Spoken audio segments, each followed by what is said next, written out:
dust kicked up behind the wagon as Cole Brennan approached the ranch he'd abandoned 6 years ago. The Montana sun beat down mercilessly as the weathered house emerged through cottonwood trees. 2 stories of timber, windows dark, chimney cold, exactly as he'd left it. But when he reached the door, it swung open at his touch. Unlocked. Every muscle went rigid. Then he heard it, a child's giggle echoing from inside, followed by a woman's gentle voice. Lamplight flickered from the parlor. The whole place smelled of beeswax and cooking stew. Someone was living here. Cole moved silently upstairs, following the sound to his brother Jackson's old room. He pushed the door wide. A woman stood beside the bed, tucking blankets around a small boy clutching a carved wooden horse. "Mama, will the rancher's ghost visit tonight?" the boy asked sleepily. "There ain't no ghost, Matthew," the woman said. "There's someone here right now," Cole said, his voice cutting through the quiet. The woman spun around, maybe 27, with sharp green eyes that went wide with shock. But she didn't scream.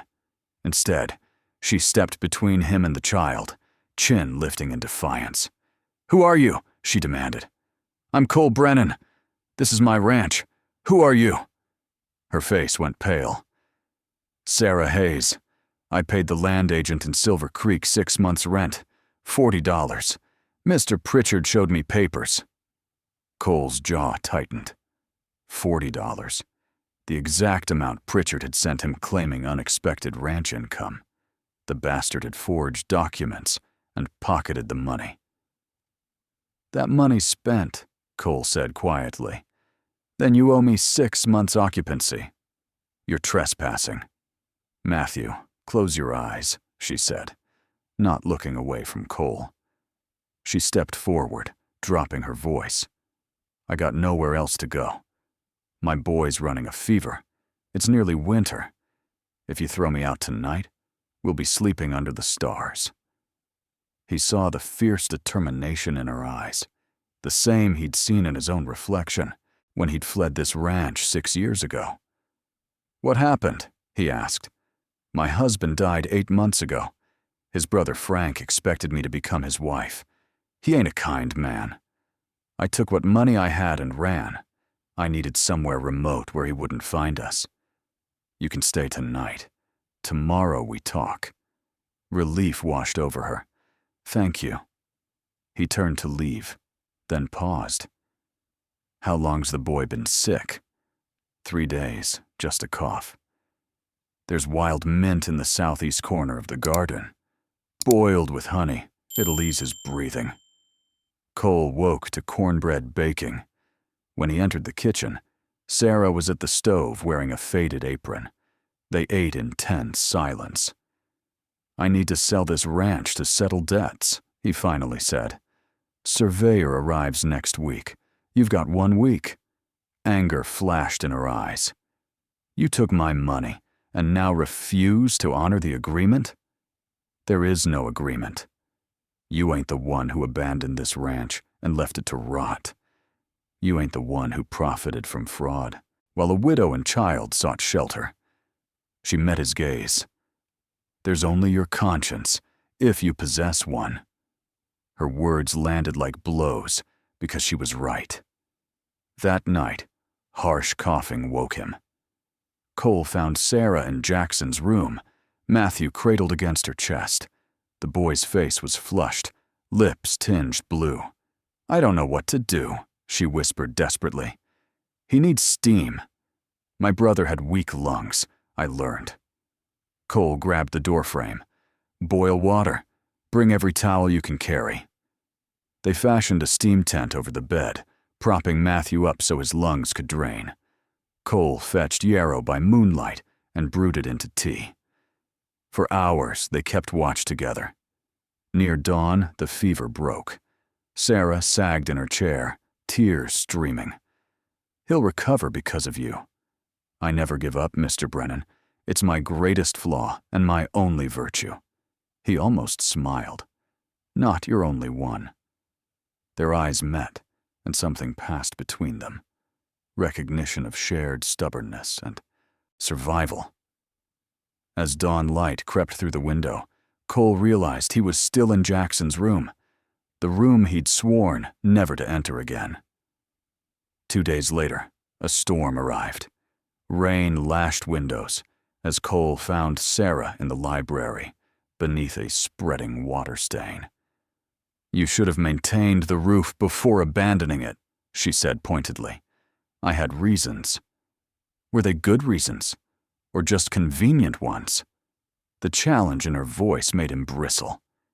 "You know nothing about what men do for grief." "I know women endure.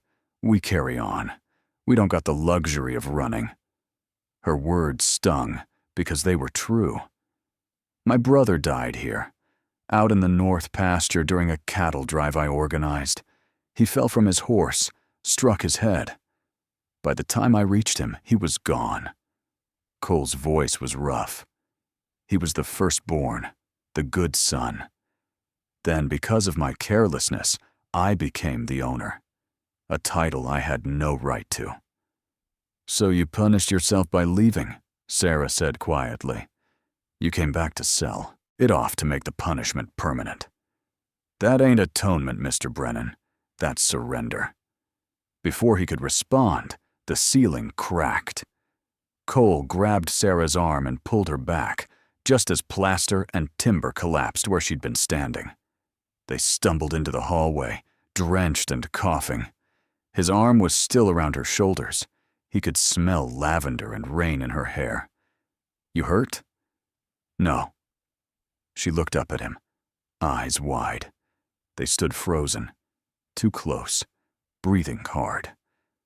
He released her abruptly. By evening, the storm had trapped them. Roads flooded for days. "What you do with this place, how you honor your brother, that's your choice," Sarah said. "Abandonment ain't the only option. Stay, repair what's broken, build something that honors him instead of running from his ghost." "You make it sound simple." "It ain't simple, but it's possible. I think you know that. Otherwise, you would have sold from Denver and never come back." Her words echoed in his mind long after she'd gone upstairs. The storm lasted 4 days.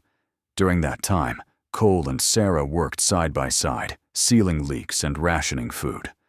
Matthew recovered quickly, his energy returning. On the 3rd day, Cole found the boy in the workshop examining tools. "Can you teach me carving?" Matthew asked hopefully.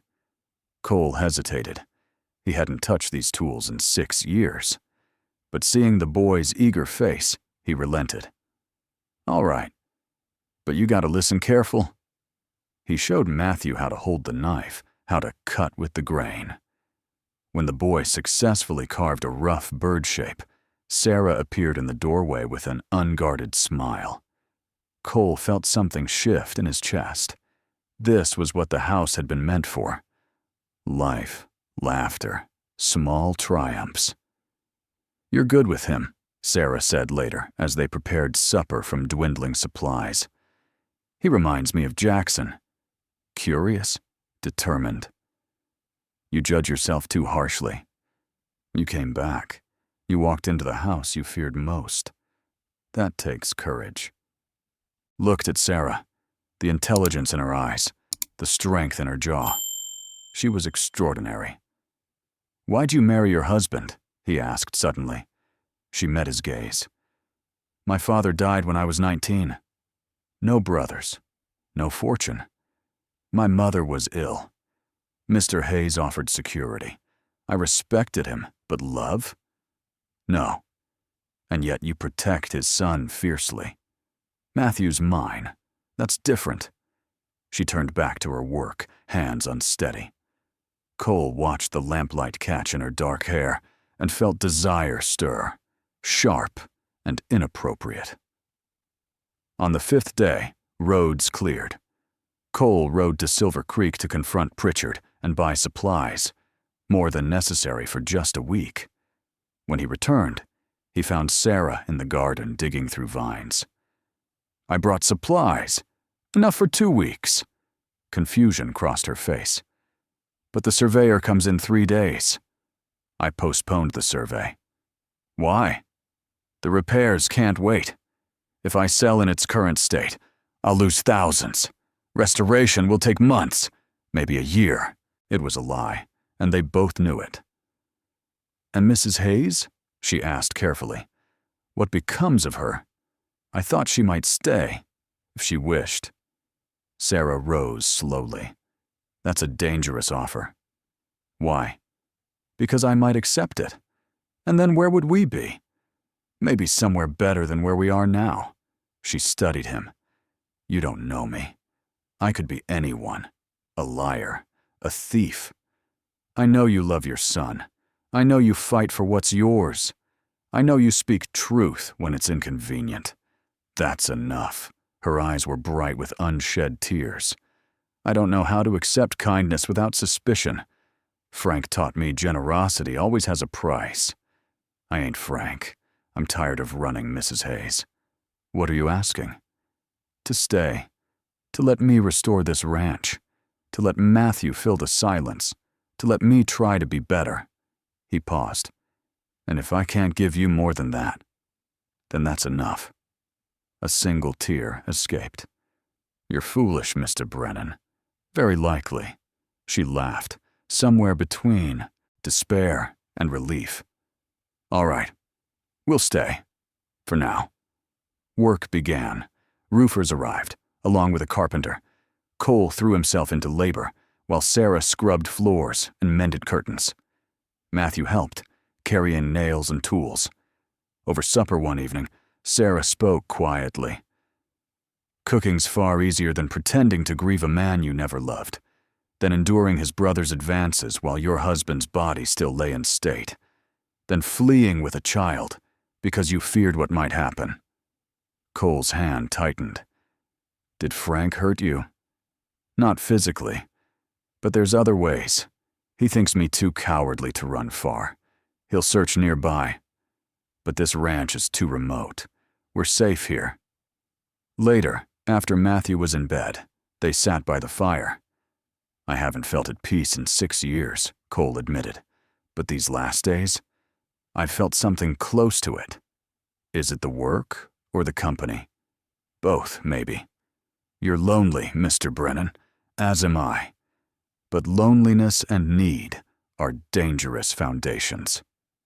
She reached out, fingertips brushing his hand. It sent fire through his veins. I'll stay, she whispered. For now.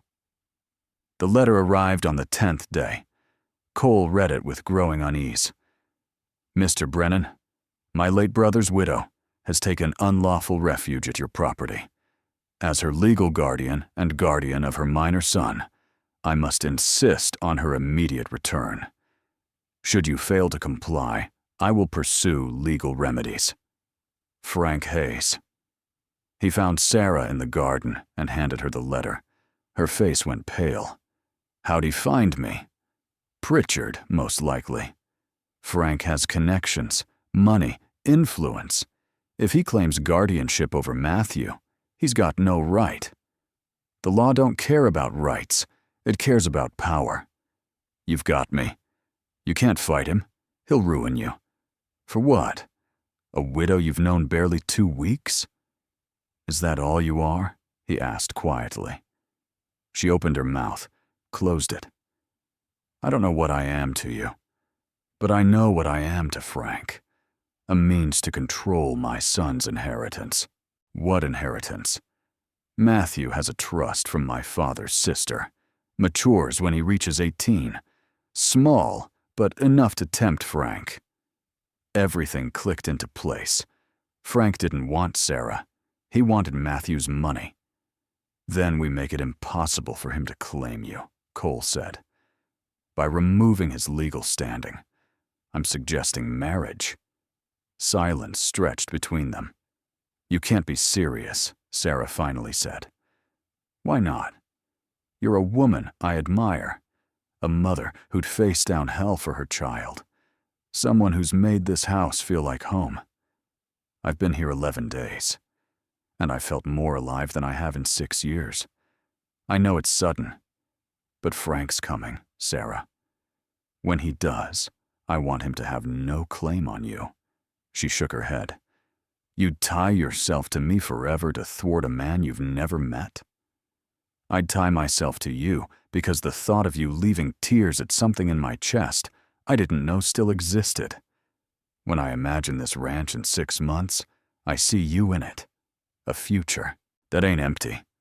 That ain't love, Cole." The use of his name startled them both. "Maybe not, but it's honest need, and I hope it might grow into something more." Tears streamed down her face. "I can't ask this. You're not asking. I'm offering. Because you deserve to be chosen. Not claimed, not controlled. Chosen." The word broke something in her. Finally, she lowered her hand.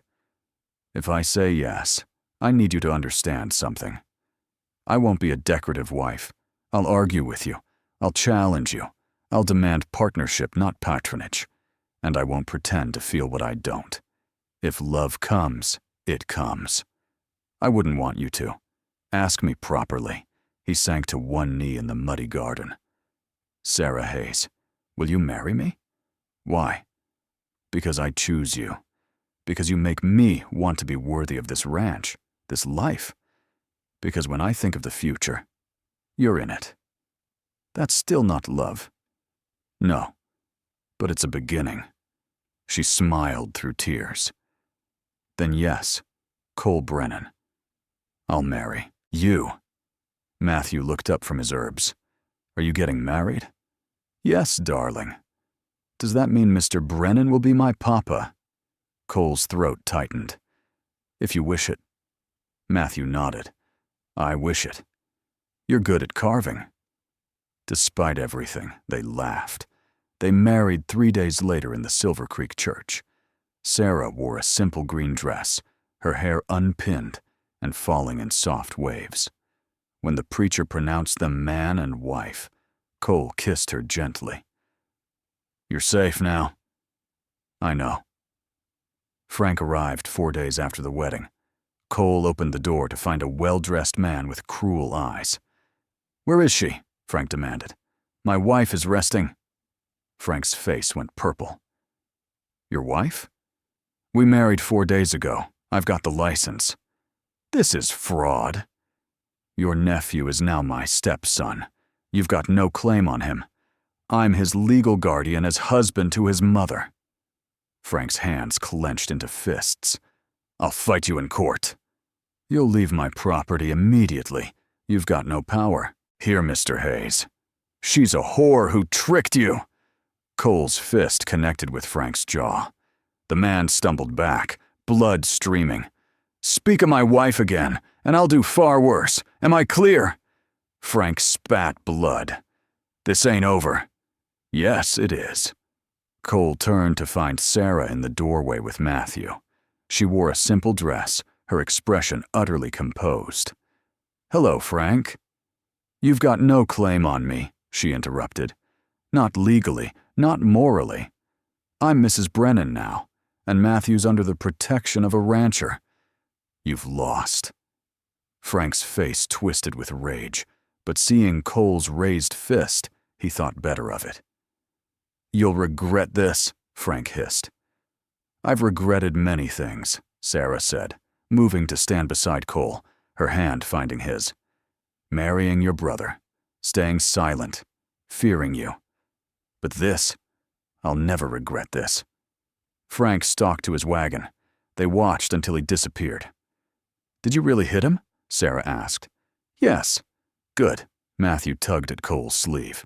"You protected, Mama." "Always," Cole said, and meant it. That night, Sarah came to his room in her nightgown and wrapper, hair unbound. "May I come in?" "Of course." She stood there, hands clasped. "I wanted to thank you." "You don't need to." "I do. You married me knowing it would complicate your life. You struck a man in my defense. You gave Matthew a future." She crossed to him. "Why'd you do it, Cole?" "Truly." He considered his words carefully. When Jackson died, I thought I'd lost the capacity for connection. But then you arrived, so fierce, so determined, so alive. You reminded me that feeling anything was better than numbness. He reached for her hand. I didn't marry you to save you. I married you because I wanted to. Because the thought of you leaving felt like losing something I hadn't realized I needed. She sank into the chair beside him, still holding his hand.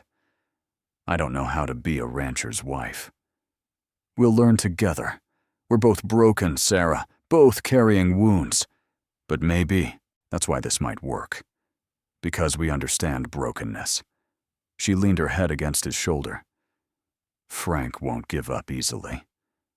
Let him try. They sat in comfortable silence, the fire crackling. After a time, she spoke again. When I married my first husband, I felt nothing on our wedding night, only resignation. I thought that was what marriage was, duty without desire. Cole's pulse quickened. And now? Now, I wonder what it might feel like to want someone, to choose intimacy rather than endure it.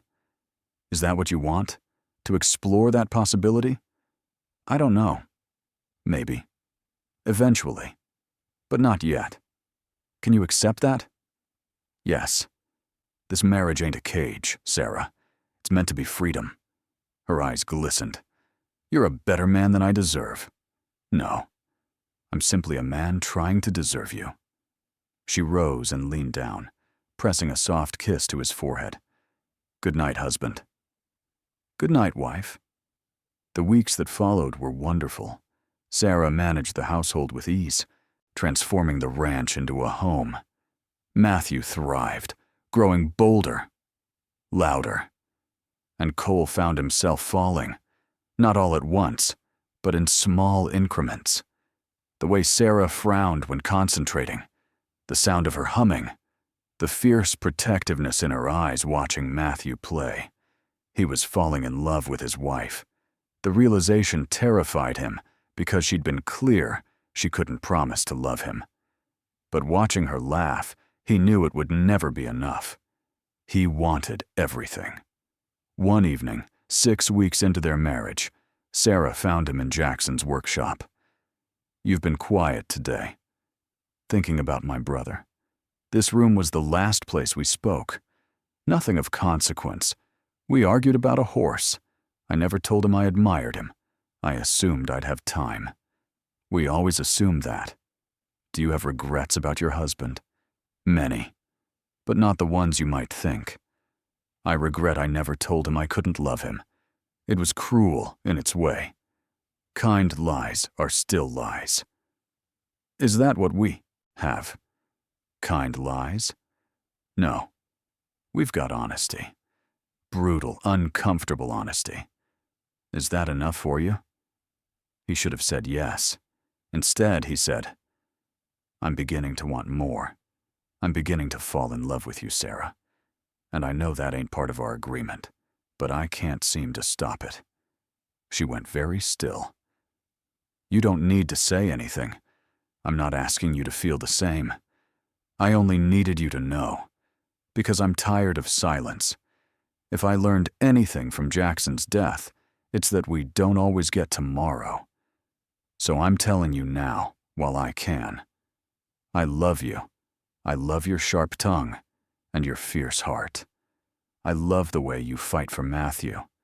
I love that you don't pretend to feel what you don't. And I don't expect you to love me back. But I needed you to know. Tears streamed down her face. That ain't fair. I know. I care for you deeply. But I don't know if what I feel is love or gratitude or simply relief at being safe. My first marriage damaged something in me. Then, don't feel too much.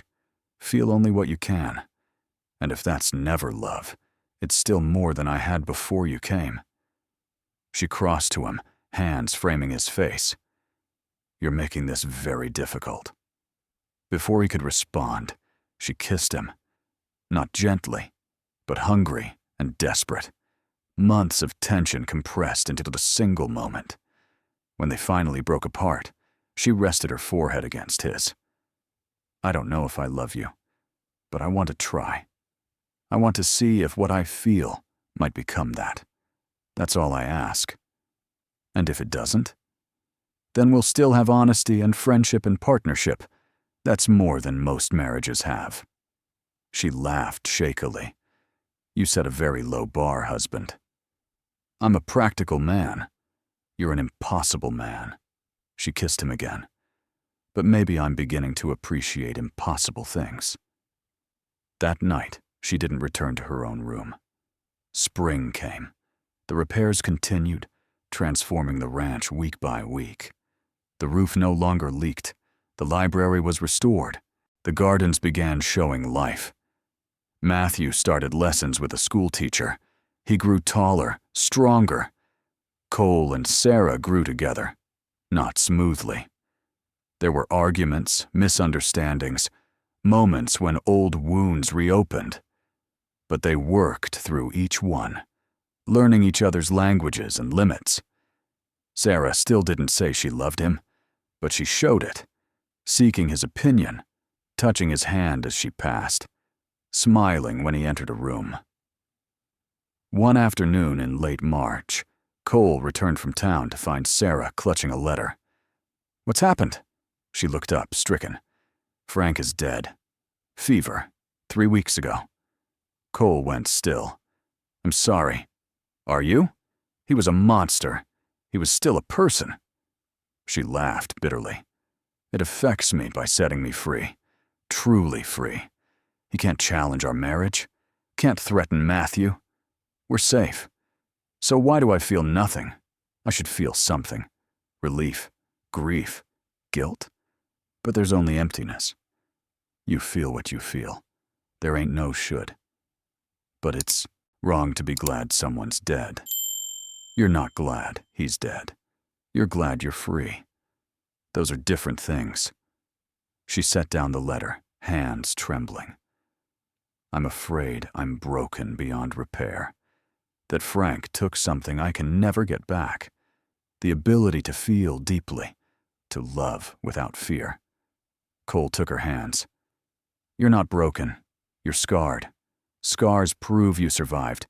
And you do love deeply, Sarah. You love Matthew with every fiber of your being. You loved this ranch back to life. You may not love me yet, but that don't mean you're incapable.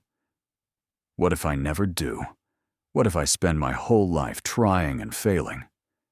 Then I'll love you anyway, and that'll be enough. She pulled her hands free, turning away. It shouldn't be. You deserve someone who can give you everything. I don't want everything from someone else. I want whatever you can give from you. Even if it ain't love, it's already enough. She spun back. How can you say that? How can you be content with half a marriage, half a heart? Because half of your heart is worth more than the whole of anyone else's. Sarah stared at him, something shifting in her expression. Say that again. Half of your heart is worth more than the whole of anyone else's. Why? Because it's yours. Because you don't give it lightly or falsely. Because when you finally do love someone, if you love someone, it'll be real and chosen and earned. She took a step toward him. I'm trying, Cole. Every day, I'm trying to let go of fear. I know. And some days, I think I might be falling in love with you. Some days, I look at you and feel something so fierce it terrifies me. And other days, I feel nothing, and I hate myself for it. The feeling days will outnumber the numb days eventually. How can you be sure? Because you're here. Because you keep trying. Because you haven't run. She reached up, cupping his cheek. I've got nowhere left to run to. This is home now. You're home now. Is that enough? I don't. No. But I think it might be becoming love. He pulled her into his arms, holding her tightly. She clung to him, tears soaking through his shirt. I'm afraid of failing you. You can't fail me by being honest. What if honesty ain't enough? Then we'll find what is. They stood there for a long time as spring light filtered through the windows and the house settled around them. Solid. Real. Home. Summer arrived in a blaze of heat and color. The gardens exploded with wildflowers. Matthew spent his days building kingdoms in the dirt. Sarah supervised the final renovations, her confidence evident in every decision. She still didn't say she loved him, but she let him hold her at night. She laughed at his observations. She argued with him with passion that made his chest ache. And slowly, the weariness left her eyes. In early July, the circuit preacher visited. Over supper, he asked, "Mrs. Brennan, how did you and Mr. Brennan meet?" Sarah glanced at Cole, a smile playing at her lips. "He found me trespassing in his house." The preacher's eyebrows rose. "Indeed. I thought the ranch abandoned. He thought me a thief. It was very romantic." Cole choked on his coffee. The preacher laughed. "And yet here you are, transformed from trespasser to wife. I prefer to think of it as a lateral move, from one impossible situation to another. You find marriage impossible, ma'am? I find my husband impossible. Marriage is merely the context." The preacher caught the warmth in Sarah's eyes as she looked at Cole, the answering softness in his expression, and smiled. "I suspect you two will be very happy." After he left, Cole found Sarah on the porch, watching Matthew chase fireflies. "You embarrassed the preacher. He deserved it. Too nosy by half. You called me impossible. You are impossible, impossibly patient, impossibly kind, impossibly willing to wait for something I might never be able to give you. Sarah, no. Let me finish. I've been thinking about what you said, about half a heart being enough. And I realized something. You don't have half my heart, Cole. You've got all of it. I've been so afraid of the word love, so convinced I couldn't feel it, that I didn't recognize it when it happened." His breath caught. "What are you saying?" "I'm saying I love you." The words came out trembling but certain.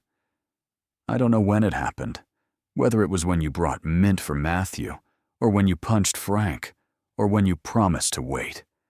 But somewhere between trespassing and now, I fell in love with my husband." Cole couldn't speak. "I love you," she repeated, stronger. "I love your grief and your guilt and your terrible attempts at gardening. I love that you gave me freedom instead of demands. I love that you chose me when you could have had anyone. I didn't want anyone. I wanted you. I know, and that's why I love you." He kissed her then, deep and slow, and full of promise. When they broke apart, she rested her head against his chest. "It took me long enough. You were worth waiting for, even if you'd never said it, even then." She looked up at him. "I'm gonna say it often now, to make up for lost time. I won't object. I love you, Cole Brennan. I love you, Sarah Brennan." They stood together on the porch as the sun set, Matthew's laughter floating up from the yard, the house warm and lit behind them. This was what Cole had returned to find. Not just a ranch, not just absolution, but home, family, love. He'd come back to sell his past. Instead, he'd built a future. 3 months later, Cole woke to sunlight and Sarah's voice drifting through the open window. He found her in the garden with Matthew, both examining something in the flower bed. "Morning," Cole called. They looked up, identical smiles brightening their faces. "Papa." Matthew ran to him, the words still filling Cole with wonder. "Look what we found." He held out a perfect rose, deep crimson, the first bloom on the bush they'd planted in Jackson's memory. "It's beautiful," Cole said quietly. Mama says Uncle Jackson would have liked it. He would have loved it. Sarah joined them, slipping her hand into Cole's. He would have loved all of this. The restored ranch, the gardens, Matthew, you. Me? She smiled. He always said you needed someone to challenge you, someone who wouldn't let you retreat into yourself. I suspect he was quite wise. He was. Cole looked at the rose, at the house behind it, at the two people who'd become his entire world. I wish he could have met you. I think, in a way, he brought us together. If you hadn't fled after his death, if you hadn't abandoned the ranch, I never would have found refuge here. We never would have met. It was true. Jackson's death had set everything in motion. The abandonment, the decay, Pritchard's fraud, Sarah's desperate flight. One tragedy leading to another, leading finally to this. A family. A home. A future built on the ruins of the past. He gave me this, Cole said. One last gift. Then we'll honor it, Sarah said. By living well, by being happy, by teaching Matthew that love's stronger than fear. I love you, Cole said. I know. She kissed him softly. I love you too. Matthew made a face. You say that all the time now. Get used to it, Sarah told him. We've got years of catching up to do. As they walked back toward the house together, Matthew chattering about his latest carving project, Cole felt something settle in his chest. Peace, maybe. Or simply the knowledge that he was exactly where he was meant to be. The seasons turned. The ranch flourished under their care. Cole and Sarah worked side by side each day, their partnership deepening with every shared sunrise. Matthew grew into a confident young boy, his laughter echoing through halls once silent with grief. He learned to carve intricate figures, each piece a testament to the love that had transformed their lives. One evening, as they sat together on the porch watching the Montana sky blaze with sunset, Sarah leaned against Cole's shoulder. Do you ever regret it? She asked quietly. Coming back here? Never. Not for a single moment. He pressed a kiss to her hair. You gave me back my home. You gave me back myself. We gave each other second chances. The best kind. Matthew ran up the porch steps, his newest carving clutched in his hands, a perfect replica of the ranch house. Look what I made. Sarah and Cole examined it with appropriate awe. As Matthew darted off again, Sarah turned to Cole with tears in her eyes. Thank you. For choosing us.